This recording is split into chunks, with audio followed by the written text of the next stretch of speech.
Hi, everyone. Welcome to HR Heidi Highlights. I'm HR Heidi, and today I am with Douglas, special guest. So, Douglas, please tell us who you are and what you do. Hi, Heidi. Yeah, so I'm author of F.O.R.G.E.D, 6 Traits of Great Leaders in Volatile Times. Each of the letters in F.O.R.G.E.D represents a different kind of element that leaders, I wouldn't say necessarily a characteristic, but something to think about when you're leading in these volatile situations. So the F is favor compassion, O is overhaul the metrics, rejig the ideas, gamble on intuition. That chapter is about decision making, engage the energy of communication, and D is drive community bonds. And then I'm also an instructor at Columbia University. And cool. I'm also, for many years, I've been a technology leader as well. Wow, you sound like you have a lot on your plate. So the E is about engaging the community, and this is how do you communicate to your teams, and what does that mean for you? Again, it's a very value-based kind of model. And so what does it kind of take for you as a leader to communicate in those times? And what did I find from speaking to folks? So in this chapter, one of the highlights is really, I spoke to Scherer Murray. What I found in her story is from the beginning of how she formed the team and kind of disrupted them, I would say, kind of changed the way that they looked at their own work, brought them to how they were able to create a new kind of online environment. But what that also did is the way she engaged them to learn how to do things in a new way, also prepared them to be able to very quickly respond to the COVID problems, the pandemic problems. Kind of distilled this down to 4 thought process and 4 elements. One is tap into humility. In short, it means is to accept that maybe you don't know everything, to accept help from others. And overall, what that creates is a learning model, right? So you're open to new ideas. I mean, you've got to work, I mean, you've got to have skill set and those things that you're bringing into it. You may need to create a community. So the next thing is disrupting your team with cognitive redefinition. Cognitive redefinition is a term from Edgar Schein.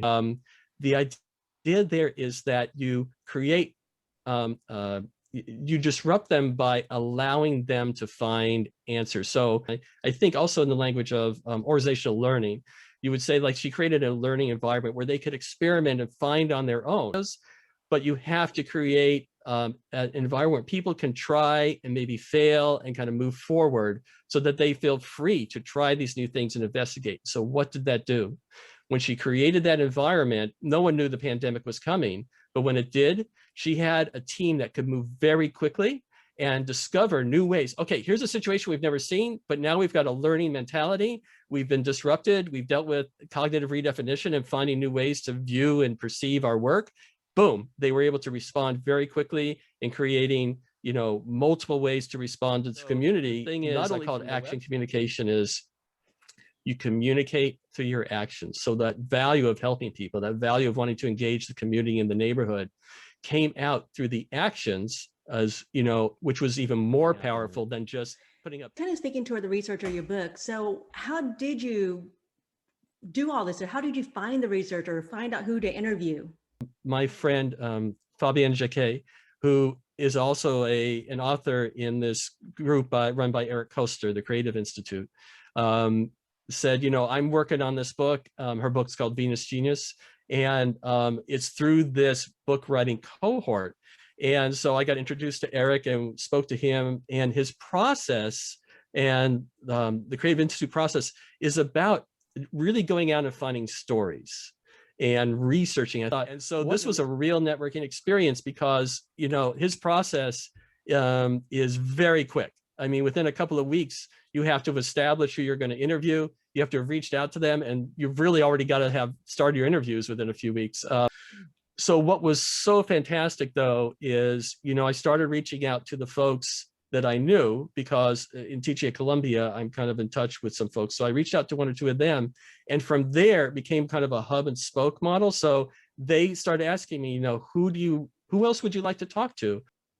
and from there, and then it just kept branching out. Kind of what I found is that it just kept leading me into this world that I had never dreamed of different, industries and different leaders and, big and small corporations that I was just so lucky to fall into. But it was all through this process of networking, really, of just, and being clear when someone asked me, and I knew it cognitively when I started, but more experientially as I worked through it, is, as I got done and they asked me who would I like to be talk to next, and in some cases I said, hey, is there anyone I could talk to that you would introduce me to?